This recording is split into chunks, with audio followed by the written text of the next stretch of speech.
Welcome to the new series from Performance Works International, Guest Practices. I'm Jeremy Blain, CEO of Performance Works International, and I'll be running a series of videocasts with special guests who have a story to tell from both business and life experiences. The conversations are designed to explore their journey, uncovering new ideas, innovations, and next practices that we can all learn from and be inspired by.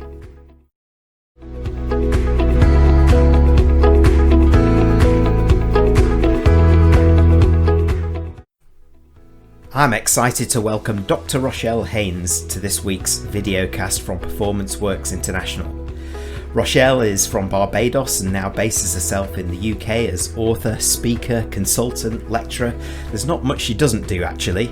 She is an expert in the gig economy and the rise of the independent workforce, how that is impacting organisations everywhere, and how leaders and in particular HR need to develop new frameworks for managing what is the blended workforce of tomorrow, today.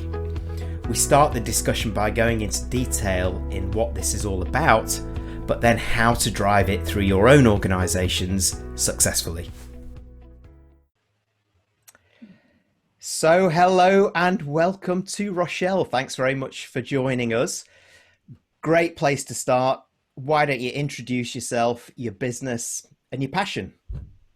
Yeah, thanks for having me, Jeremy. My name is Rochelle Haynes. I'm a senior lecturer at the University of the West of England. And on top of that, I am the founder and CEO of Crowd Potential Consulting, Inc.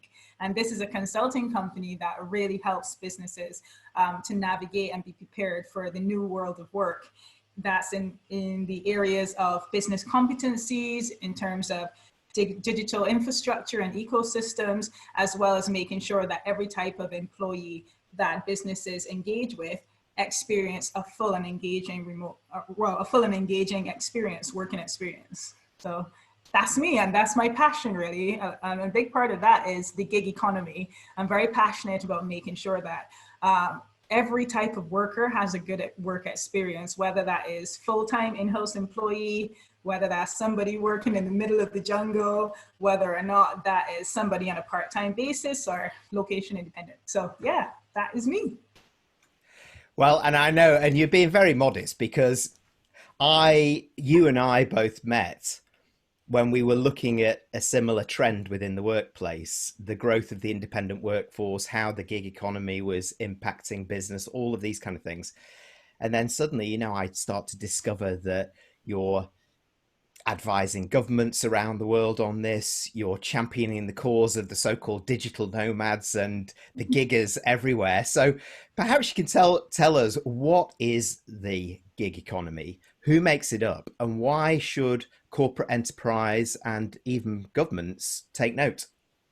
So the gig economy is referring to where people engage with employers or organizations via digital platforms. So that can occur in two ways. That can either be either via crowd platforms or on-demand platforms. And that really speaks to the difference around whether or not it is for someone's delivering their services via a platform.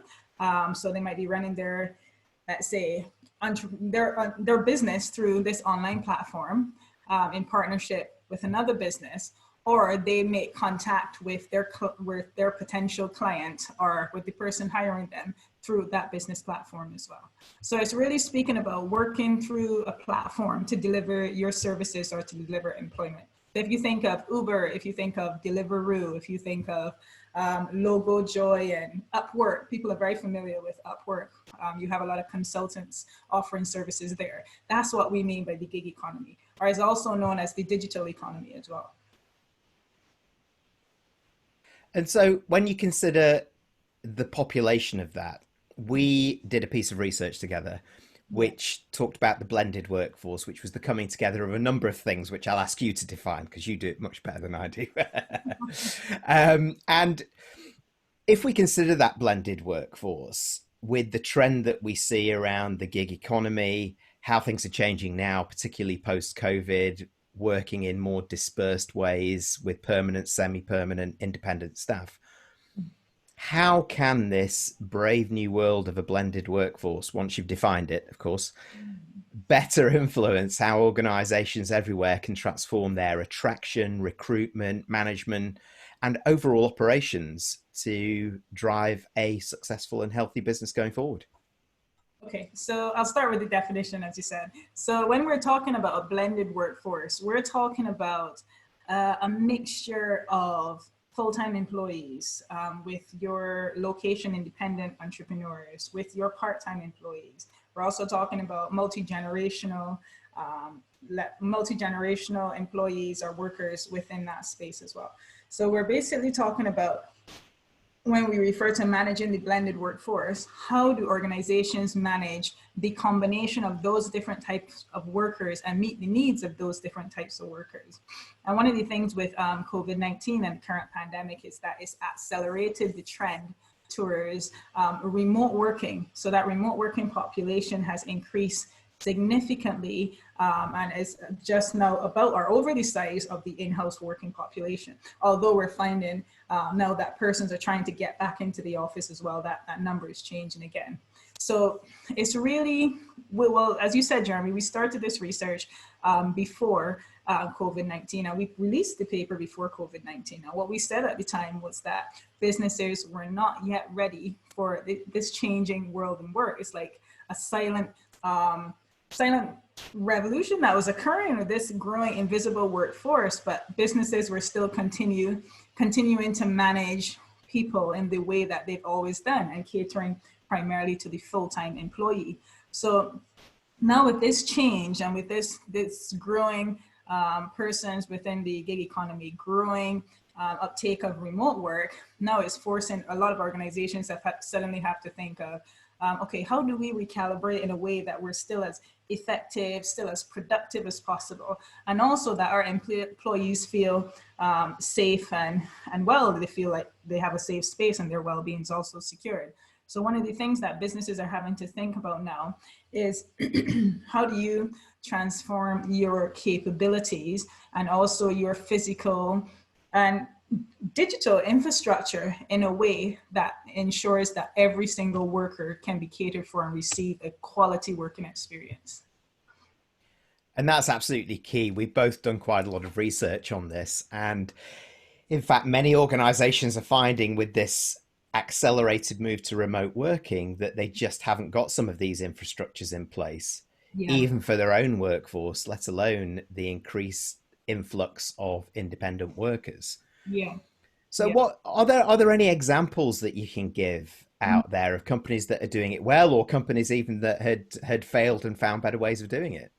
Yeah, there's a really good, because I do quite a few interviews and case studies across the globe with different companies. And I did one of this company in Jamaica. Someone put me onto this company, actually. They were in the news about it because as soon as the lockdown began, the name of the company is SSL Invest in Jamaica. And the leader, the CEO of that company is Mr. Zachary Harding. And just before the pandemic and the ensuing lockdown, he was already thinking about, okay, he was aware of the changes that were going on in the world of work, but he always thinks as well in this sort of predictive way, risk management way, in terms of what if something serious were to happen that would stop us from working in the office? I need to be prepared for that. So his thinking was already aligned in that way. And he had already started to meet with his IT teams, meet with his management teams, and meet with their various type of workers to put things in place and to discuss what would they need in the event that they could not come into the office. So when the pandemic hit and when the lockdown got introduced, his remote working infrastructure just kicked into gear one time. His employees, the transition from them working in the office to working at home was very smooth. And then the things that he considered in terms of thinking about his employees, he discussed with various types of employees their different needs. He spoke to mothers, for example, and found out, okay, I'm thinking that you have 3 kids and you're going to be in this particular situation. What can I do to help you out if this situation was to occur? And he spoke to, let's say, young single professionals. He spoke to older persons within his workforce. So he really had this open-minded, progressive, forward-thinking idea of, a very caring idea of, okay, I need to ensure that all of my workers feel secure when we switch to remote working. So in doing that, the transition went so smooth that, let's say 3 months in, they decided to give up the lease on their office because they were remote working so well, they were getting along so well, they felt so included and inclusive that they thought, well, the office is an expense they don't need. And then the other thing that he found as well was that productivity increased in his organization. So now their future now is going to be remote working. They're going to be continuing as a remote working company. And this is a very successful investment firm, and they're doing it all remotely. So that's an example of where it's done very well. I won't name an example of who's not done it too well, but I have spoken to some other firms where the push now is, okay, this remote working is something that we've had to do for now. And now we're ready to get back to the office. Come on, pack it up, let's go back. And what they're facing now is some tension from employees that are really enjoying the remote working experience who don't want to return. So now they're having to manage that sort of, those feelings of anxiety of persons who don't want to go back to the office. And they've also had some persons quitting and deciding, actually, this is what I like. I'm going to start my own thing from home. And I think that's where they haven't really been cognizant of the one-to-one issues and the impact of employees in that remote working space. Couple of great examples there. And for me, it indicates that switch between a traditional leader mentality and the new leader mentality. One leadership mentality, which of course we see coming out all the time, is, oh, I can't wait to go back to how things were. Whereas with the example that you gave, it's like, let's look forward and consider the possibilities of doing something quite different. And how enlightened that leadership was to talk to all of the stakeholders involved. A lesson for leaders everywhere, surely. Yeah, absolutely. I was completely amazed because I spoke to a member of his team before I interviewed him directly. And this person, they were gushing over how great of a leader this guy is. And I was really impressed that you can have your employees speaking about you in such a wonderful way. And then when I spoke to him as well, I got it. This, you could tell this was a leader that really cared about their individual employees. And I think that care really comes through, that authenticity and that intuitive and just empathetic leadership really comes through when it, in a situation like this, where you can't be thinking of, okay, how do we keep our numbers up?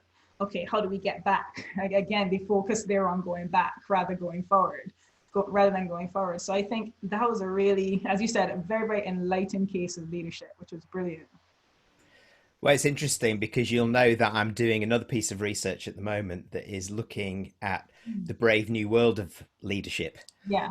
And what leaders can develop over this next decade post this perfect storm that we're in right now of factors from transformation to pandemics to trade wars to hyper competition. Wow, there's a lot going on there. But interesting to reinforce what you've just said there, the top 4 items coming out from both leaders and employees that we've surveyed are words like empathy, personality, emotional intelligence, and empowerment. Absolutely. And what you've described embodies what we're finding. Absolutely. You should definitely check him out. Zachary Harding from Jamaica. Absolutely. Most certainly will. He sounds like a great guest for this podcast, actually. So I'll be tagging you on that one for sure. So based on your experience, because you have interviewed so many people around the world, how do you advise or help leaders, stakeholders that you're dealing with to understand the upsides involved of exploring the possibilities within a truly blended workforce and the watch outs that they may come up against so that they can anticipate them and advance and prepare and create the journey in a much more smooth way? It's really, I go back to that idea of that predictive and progressive thinking in terms of trying to think of all the, and you will never imagine all these scenarios, but just constantly being cognizant that your current situation is not the status quo. There's no longer a status quo. Status quos are so shaky now. So I think it's really to constantly be thinking of the next step forward. Where do we go from here and how do we evolve? And I think in terms of preparing leaders for that, there really needs to be a review of the current management practices that are used in companies. And one of the things that we did with our research was in creating the gig HR model. One of the things that we sought to do there was to get organizations to think of, okay, what are the new rules of the road that you need within this current context? You can't be managing with the same set of rules and the same set of practices. So you now need to be thinking of, how do you re-engineer your workspace? What type of new protocols do you need? What is the let's say the go-to, or what is your thinking in terms of now the execution of work, since that's occurring in a very dispersed way and by very different stakeholders. And in that gig HR framework as well, we also mentioned tools. So how do you create that digital infrastructure? Like, also very much in the at the forefront of all of this is the skills and capabilities in the organization. And if organizations and managers are ready to be successful in that space, then it's really a need to challenge and question your old mindset. I know a lot of leaders sometimes still cling to the old mindset and way of doing things, and that can be such a barrier in moving forward. So I think it's really to start unpicking the old mindset and reevaluating whether or not that is still fit for purpose within the current situation. And then when you're thinking about your workforce as well, having just being very cognizant that your workforce is no longer homogenous. It's no longer a case where your employees are primarily full-time or your key stakeholders are in front of you. So what are the requirements of those different types of persons or elements that make up your workforce? And one of the things that we mentioned last year was that workforce also now includes robots. And most people don't think about that in terms of, how do you now manage your people alongside robots? How do you make sure that everyone in a blended team feels recognized, feels valued? How do you make sure that person that's working in the middle of the jungle that you might only have contact with once or twice a week, how is their work also recognized in that overall team effort? So it's really a rethink of the mindset and not just a focus on the tools that, let's say, facilitate that. Yeah, and we sort of talked about this before about being a brand new manifesto, Yeah, essentially, for human capital management. So it's not just yeah, gig HR as you mentioned; it's gig leadership. absolutely. It's Yeah, this different mindset that is required there, and all of these potential upsides, as you've so eloquently put, are potential watchouts and risks if yeah, they don't get it right. absolutely. There is very little room for error now. It's become a situation of um, do or die, to put it rather plainly or dramatically. And we've seen a lot of companies that have gone bust during this time because of the inability to recalibrate very quickly, or the fact that that company was very much fitted for the old normal rather than the current situation that's developed. Yeah, and at the heart of that, of course, is being digitally enabled, Yeah, not being overwhelmed by it, but putting that ecosystem in place that can glue all of this together, be it communication, collaboration, co-working, yeah, projects, all of these things in place. And you mentioned robots, but it's quite interesting. About 2 years ago, did a piece of research at a school careers fair, yeah, and specifically with Generation Z. yeah, And when I said, "What do you expect at the workforce?" the two things that came up: first of all, we want to collaborate with others, which I yeah, found interesting because that is actually how they're learning now. It's project based work. They do the work online and they come in and work together. And the second is when we get there, we expect to have an artificial intelligence as a personal assistant. yeah, Because yeah, they're so used to using it on their phone right now, and it's not even unleashed piece of technology. It's not there yet. It will be better with 5G as that comes in and it's faster, but that'll be a real game changer too. And if organizations can get a hold of that yeah. quickly, it can really enable what you're talking about. Yeah, yeah. So it's really as well for organizations. How do you manage and work alongside that new technology rather than feeling threatened by it, or rather than seeing it as just a piece of technology? Because that now has to be integrated and workers have to be prepared to work alongside these new elements.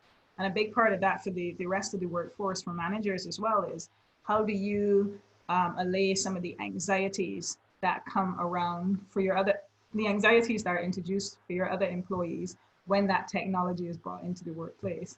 So well-being is a big part of it as well. It is. It's a huge part of it. And that is also coming out of the survey that I'm doing right now as a very key point for everybody concerned, trumping some of the bigger things like skills development, personal development. People are now looking for a platform of well-being, mental health, security, psychological safety Yeah. before they'll buy into a number of these other things, interestingly. So moving from what you've just said there then, because let's consider again that there are two sides to this. Of course, there's the organizations themselves, then there's this huge industry, this gig economy, the independent workers, contractors, stakeholders who are out there, and both have to meet in the middle. So what are your key messages to both to make this work? Because of course not all independent workers are getting it right, are Yeah, they? yeah, absolutely. I think one of the main things I would say is that there is a responsibility on both parties' side. So that starts from the very beginning in terms of negotiating terms and contracts, terms and conditions of how that work should occur, especially if you're working with somebody that you know you will probably never see, but they're delivering a service for your company. I think those best practice examples that I've seen are where companies actually provide some sort of room or space for, let's say, the digital nomad to have an input in that conversation in terms of what their working conditions, what their working terms should be. So I think it really needs to be a partnership there in terms of how that relationship is managed. From the digital nomad or entrepreneurs side, or those within the gig economy side, I would say just always stay alert in terms of always be seeking to continually develop yourself and let's say, what's the word I'm looking for? Review your brand and enhance your brand as let's say an entrepreneur or someone to be hired as well. So there's responsibility for development and the management of that relationship, both from the digital nomad, but also from the client.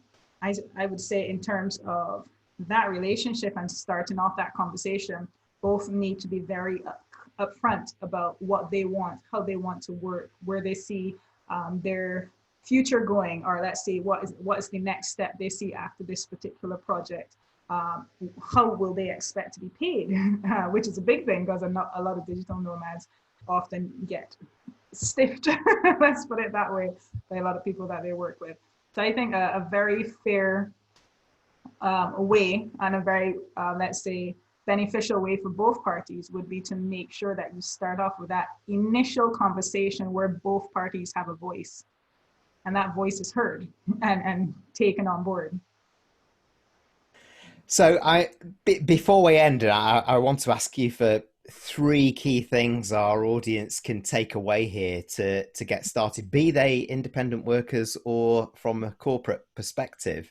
Yeah. We've covered through what your experience has been. We've covered the gig economy, who makes that up.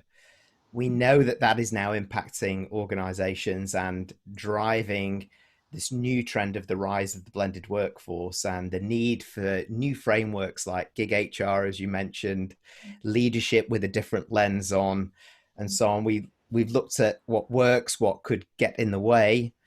So from that perspective, considering all sides, what are three key messages that our listeners can take away that will help and really get on board with this and start to do something?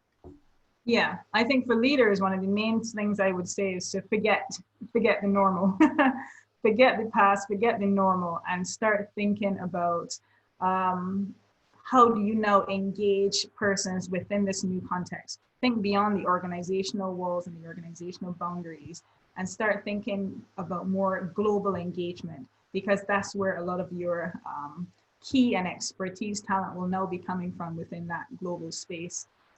For digital nomads, very much be confident and be very bold in the way in which you represent yourself to companies, and also just make sure Just also recognize that you have power in that relationship as well. Yes, you're trying to get work from your client, but you also have a say in the way in which that work should be done. What I would say, the third thing I would say, and this is to both parties, would be to have some sort of terms and conditions spelt out at the very beginning of that relationship, and let those terms and conditions include all of the expectations and also show up any sort of conflict of expectations within that working relationship moving forward, so you don't end up in trouble, let's say, when you reach the middle of the contract, or the middle of the project, or coming close to the delivery. If you have those expectations and possible clashes of opinions, clashes of just understanding in that project outlined from the very beginning, then you can address them before they become a real problem moving forward. And the obvious question then is that, being an expert in this area, how can those that are interested work with you, and what can you do to help them move through this, be they on the corporate side or be they independent workers? Okay, so we offer a number of services through our business Crowd Potential Consulting. So a good place to start would be on our website, www.crowdpotential.co.uk. And for businesses, we offer strategic consultations and organizational diagnosis. We offer executive coaching and mentoring, online webinars, key interactive workshops and sessions, and another keynote delivery as well. And for the individual digital nomad or entrepreneur person looking to build their business, we offer a lot of career coaching packages, employer branding packages. So how do you position your company in a way that would be attractive to persons around the globe? And we also offer, let's say, we have what we call 45-minute elevate calls, where we speak to you and you tell us what is the issue that you're facing, and we help to coach you, or we give you a beginning of an outline of how you can actually start to plan and address that problem. So there are a number of ways that we work with our clients, but a good place to start would be on our website, crowdpotential.co.uk. Oh, I love that. 45-minute elevate calls. Fantastic. Well, look, we've come to the end of our journey, and a fascinating one at that. We've covered a lot of ground here, and I'm sure a lot of people listening to this will be really interested to hear not only what we need to do, but some of the trends which are driving this from behind it. So from me, thank you so much for joining us, Rochelle, and we'll see you next time. Thank you. It's great to be here. Take care, Jeremy. Bye-bye. Thank you for joining our Guest Practices videocast. Please do subscribe to our YouTube channel through the link below, or check out our website to access more in our current series of expert interviews.